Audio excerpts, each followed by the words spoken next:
isimler, teatr qonaqxonasi isimler, sizga o'ylaganlaringizni bildiramiz. Ham albatta, mana shu huquqni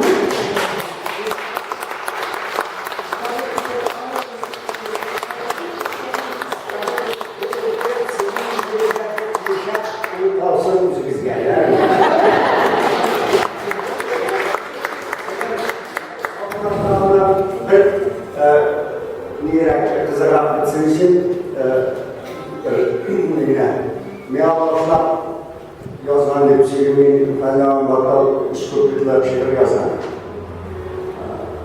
Onu da yapıyor. Nice yıl dirol şeylerim, engelişlerine. Niçin bir turist yok? Teşnir kaderim bile. Her vakit ağızda da sağız degen şu şeyler. Xuday niçin zıplıkken? Şulay sıkan sayı. İşlerine ışkıyım, yuvan. Eyle sağlıklılar. İstakan masal koyan, bozdasın.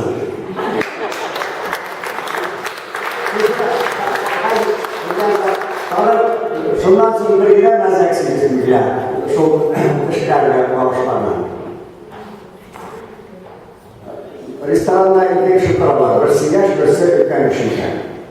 Sallanırlar. Zamanında ülken şey degen. Uskuzundan uzak kişi alanı. Yani şimdi uskuzundan uzak kişisi ağzına bırakmayı değil, duranda etsin. Şimdi yani yok dışıyamız. Bir yapıp uyan kişisi. Yani uyan. İyi, teşler. Şundan bana kuze yalayken Allah da kışkıya yanadan da uyan. Bir yapını otak. Kadar bir o padişah oturan şahını bir şeyler. Ondan şirketlerle Irak taraflarına bir tane yaşlıkları gerekten bir yerden sultanlığı yapmıştı tavşanlar. Tekrar hiç kuzun bir yetişti yalandı. Yani kuzun bir para, kuzun geliyor, bırakmışsın dıştı almışsın diye. Dıştı bir yapıp bu yasmadı, bu yandı. Şundan tekrar ilk yetiş fazlasından. Bir şey verirken Allah'da dışlardan da kanunları yaptılar.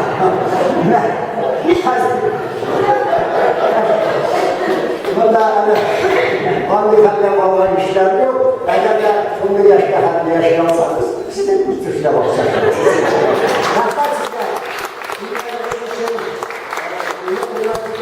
Malum yıllar günlerinde bilmekten vakit isimlerinden benim bizim bakımlı olup bir mesele bileğimde de ne var?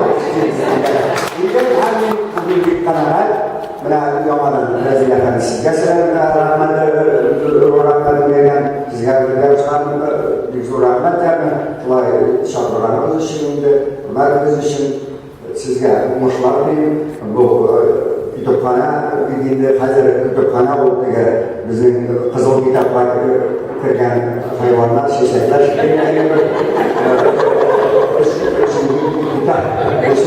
Minan olup bir şey yani. Çünkü yetkili evlerin tümü hamdülü gerektirendi. Benim hatta istediğim konumdayım. Lütfü yanında yaşayan, şu zamanda yaşadılar. Hem kitap usulüne, hem kolay kolay görün yaramı kitaplarını, bu da şunlar var. Bu